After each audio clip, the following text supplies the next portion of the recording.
بسم الله الرحمن الرحيم. الحمد لله رب العالمين والعاقبة للمتقين والصلاة والسلام على نبينا محمد وعلى آله وأصحابه أجمعين. أما بعد، اینک ما درسای خود را دوام میدهیم از کتاب الاربعون النوویه، یعنی 40 حدیثی امام نووی میگویم. الاربعون النوویه. الأربعون النووية للإمام الحافظ الفقيه أبي زكريا محي الدين يحيى بن شرف النووي، يعني 40 حديث أزوني إمام حافظ فقيه أبو زكريا محي الدين يحيى ابن شرف النووي که در سال 631 هجری گفتیم تولد شد و 676 هجری وفات کرد. الله حق سبحانه و تعالی رحمتش کند. خب، حدیث امروزی ما الحديث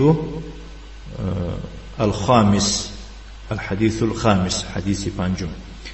عن أم المؤمنين أم عبد الله عائشة رضي الله عنها قالت: قال رسول الله صلى الله عليه وعلى آله وسلم: من أحدث في أمرنا هذا ما ليس منه فهو رد. رواه البخاري ومسلم. یعنی حدیث پنجم از مادر مؤمنان عایشه رضی الله عنها روایت میکنم که گفت پیغمبر صلی الله علیه و علی آله و سلم چنین فرمود. چی فرمود؟ گفت: من احدث فی امرنا هذا ما لیس منه فهو رد.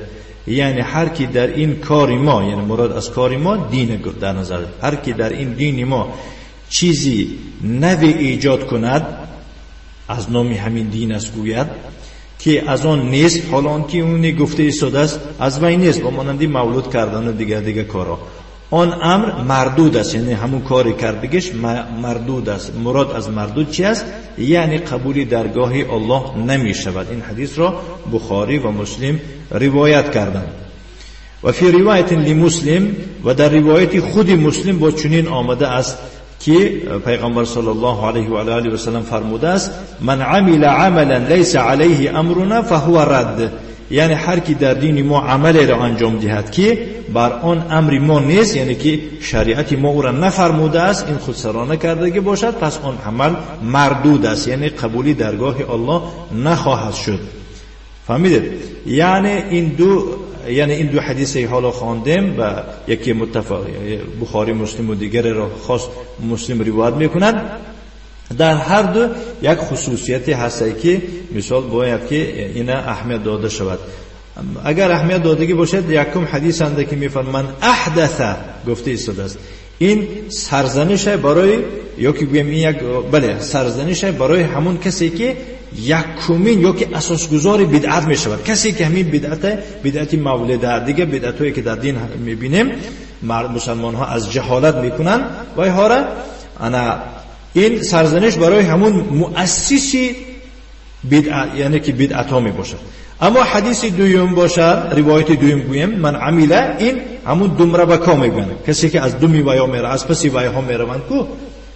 فهمیدید؟ این هر دو حدیث در سری مثال با مقابل یعنی اهل بدعت آمده ایستاده است. الله سبحانه و تعالی ما و شما را از چنین اعمال زشت و بدعت و خرافات خودش نگه ما دارد و متمسک به کتاب و سنت پیغمبرش صلی الله علیه و آله و سلم ما گرداند. و صلی اللهم و سلم علی نبینا محمد و علی آله و اصحابه و سلم تسلیما مزیدا والحمد لله رب العالمین.